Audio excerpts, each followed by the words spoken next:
Hello, this is Julian with Coffee Reviews, and today we'll be reviewing the La Marquesa by Ximena Leon, Anaerobic Wash Processed Ecuador from Wes Ngopi. And there's the bag right there. And Wes Ngopi, based out of Shah, Malaysia. And this coffee was featured in a recent blind taste test rankings video where it finished 4th place out of 5 Wes Ngopi coffees on that day. And when originally making that Wes Ngopi purchase, this was actually the cutoff coffee, as I was looking for 5 coffees to purchase from them. And this is the one that was least my profile and the one I was least interested in purchasing of those 5. But the reason I decided to go with it was mostly because it did offer something a little different than the other coffees we had purchased.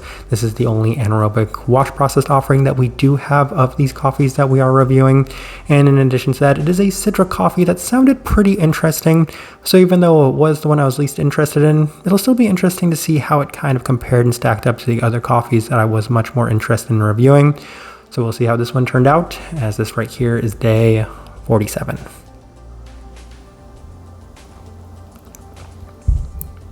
And recipe we went with for this one was our standard recipe, a 16:1 water to coffee ratio, brewed at 96 degrees Celsius, about 205 degrees Fahrenheit. And I like this one best through the Chemex, which indicates a more medium grind roast profile for this coffee. Once again, the coffees that we've had from Wes Ngopi in this run aren't quite as light as the Bolivian coffee that we'd reviewed from them in the past. Even then, you can definitely tell that these coffees are very light, and in the last review, we described them as being between some of Subtext's coffees and some of the Picky Chemist coffees, which is to say that they're still very light by most standards and metrics. With all that out of the way, let's go and start discussing this coffee. Day 21, blind taste test day, and the cup does have much more of the listed berry tones when isolated from the other coffees. As I'd mentioned in the previous review, that when kind of separating these coffees, you are able to pull out a lot more from them. Though the coffee does still seem to have slightly more of a bright all-around feel to it. There is a nice level of sweetness nonetheless, so it did have some positive experiences from this first impression, even if it was our second least favorite on that first try. Day 24 through the Chemex, and the cup was notably more toned down this time around, as it was offering both a berry and floral forward experience, with it being present in a slightly more subdued sense, a slight bit of the listed savory tea aspects with a bit of the classic citric tones and a slight candied sense as well. So some very mixed impressions of this one, as there's a lot to take away from this coffee, especially from these first couple of tries. Day 27 through the April brewer, and this was the best the coffee had been to this point, as there was notably more sweetness in the cup in a honeyed sense this time around. It is very reminiscent of a well-defined tea, as there is a listed Earl Grey note, which definitely was apt and made a lot of sense for this coffee. In addition to that, there's more of that citric tone to it, reminiscent of Citra coffees in general, so it's once again offered plenty of depth, plenty within this one.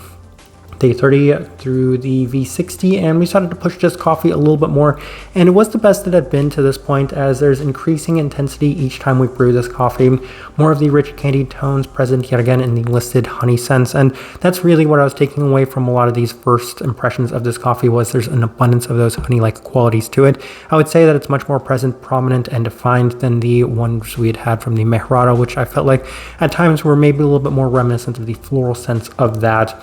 There is a notable bit of the cherry aspect as well, coming through in a very clean sense, which I was very happy about.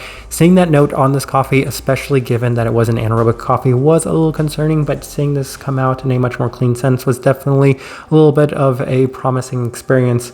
Less tea and citrus in place of some greater sweetness, so that's always going to be a victory for me. Day 33, same adjustments to the Chemex, and it was an equally as good experience with the previous day, offering plenty of the rich candied honey attributes yet again. The base does remain a bit more tea forward this time around, with plenty of clarity as well, so that was pretty interesting in that regard.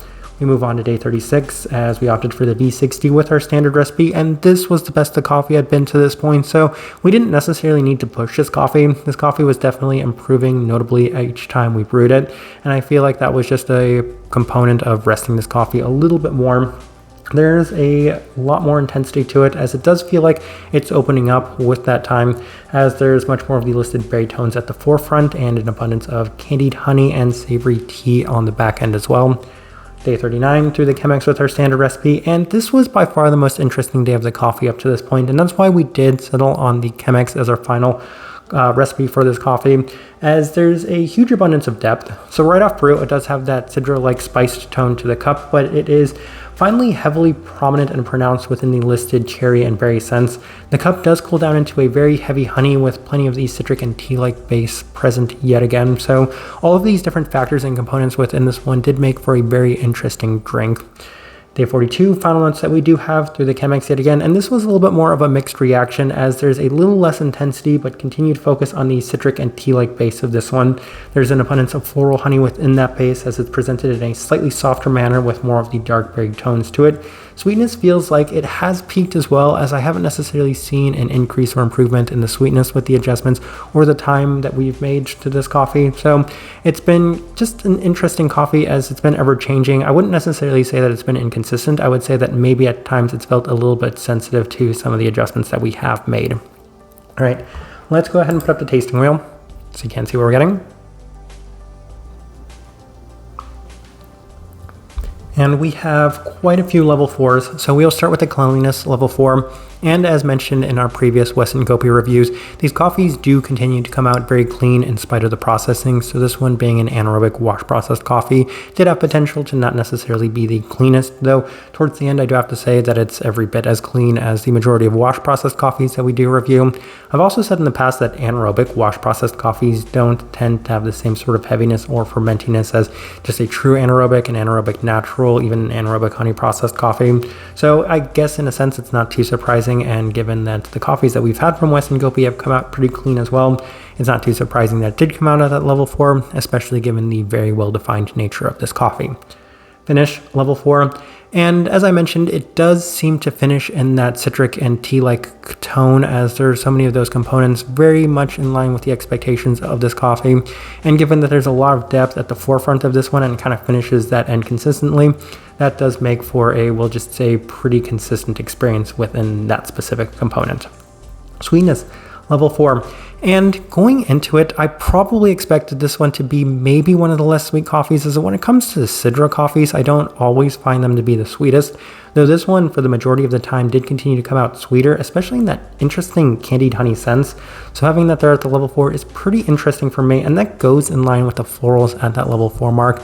And I'd mentioned in our previous Wes Ngopi review that there was a little bit more of that honeysuckle-like florality, but within this one it was much more of a, we'll say, floral honey, and at times, as mentioned, it was candied as well. So I could see a similar comparison in that sense, but there's definitely still plenty of florality regardless.